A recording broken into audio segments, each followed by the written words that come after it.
सोनी जियोग्राफ के साथ इन जादुई लम्हों को कैद करें।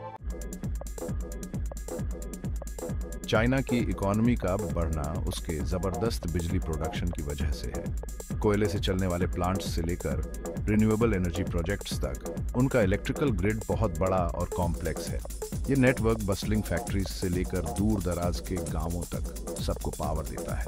चाइना का एनर्जी मिक्स बदल रहा है सोलर और विंड पावर में हैवी इन्वेस्टमेंट के साथ। ये बदलाव एनवायरमेंटल सस्टेनेबिलिटी और एनर्जी इंडिपेंडेंस के लिए है। अब बड़े बड़े सोलर फार्म्स और विंड टर्बाइंस आम देखने को मिलते हैं।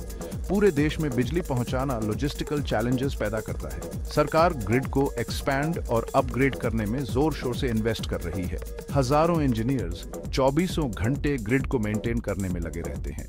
रिलायबल पावर इकोनॉमी के लिए बहुत जरूरी है और डिसरप्शंस के कैस्केडिंग इफेक्ट्स हो सकते हैं। पावर ग्रिड को मैनेज करना नेशनल सिक्योरिटी का मामला है। इस इंफ्रास्ट्रक्चर को समझना मॉडर्न चाइना को समझने के लिए जरूरी है। चाइना के विशाल रिवर सिस्टम्स जीवन का सोर्स भी हैं और बार बार आने वाला खतरा भी। मॉनसून सीजन में अक्सर भारी बारिश होती है जिससे नदियां उफान पर आ जाती हैं और रूरल एरियाज में बारिश आ जाती है। ये बारहें घरों फसलों को तबाह कर देती हैं और जान को खतरे में डाल देती हैं। डिफोरेस्टेशन और क्रैबलैंड मैनेजमेंट इस प्रॉब्लम को और बढ़ा देते हैं। विलेजर्स अक्सर सपोर्ट के लिए अपने रिसोर्सेज और कम्युनिटी नेटवर्क्स पर निर्भर रहते हैं। गवर्नमेंट असिस्टेंस तो मिलती है लेकिन लोकल रिसोर्सेज पर बहुत ज्यादा लोड आ जाता है। इन कम्युनिटीज की रेजिलियंस कमाल की होती है लेकिन नुकसान बहुत ज्यादा होता है। बाराराज का इमोशनल इम्पैक्ट बहुत खराब हो सकता है, मेंटल हेल्थ पर असर डालता है। रिकवरी और जिंदगी फिर से बनाने के लिए साइकोलॉजिकल सपोर्ट जरूरी। चाइना की सरकार फ्लड कंट्रोल मेजर्स में जोर शोर से इन्वेस्ट करती है। बड़े बड़े डैम्स, लीवीज और अर्ली वार्निंग सिस्टम्स मौजूद हैं।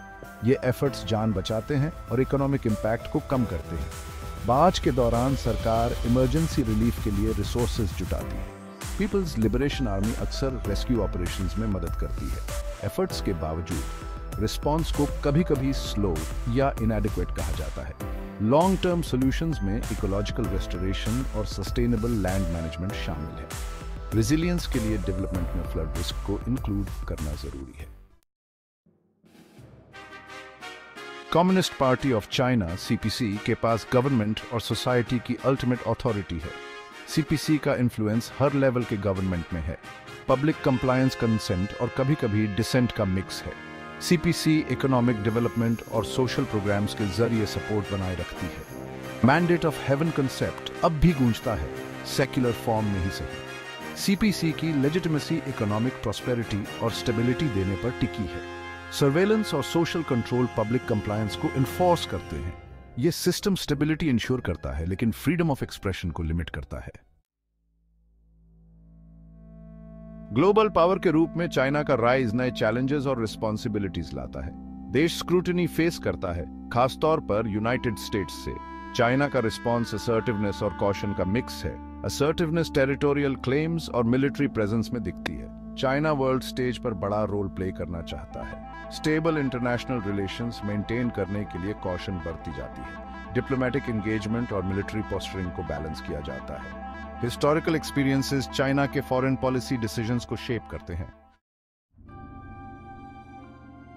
पीपल्स लिबरेशन आर्मी पीएलए दुनिया की सबसे बड़ी मिलिट्री फोर्स है। पीएलए में ज्वाइन करना प्रेस्टिजियस है। इनलिस्टमेंट के लिए जबरदस्त कंपटीशन है। पीएलए बॉर्डर्स डिफेंड करता है, डिजास्टर रिलीफ प्रोवाइड करता है और सोशल ऑर्डर मेंटेन करता है। रिक्रूटमेंट और ट्रेनिंग के लिए स्ट्रिक्ट रेगुलेशंस हैं। रिक्रूट्स रिगरस फिजिकल और एजुकेशनल स्टैंडर्ड्स से गुजरते हैं। ट्रेनिंग में डिसिप्लिन, लॉयल्टी और आइडियोलॉजिकल प्योरिटी पर जोर दिया जाता है। पीएलए एडवांसमेंट के लिए कई करियर पाथ्स और अपॉर्चुनिटीज ऑफर करता है।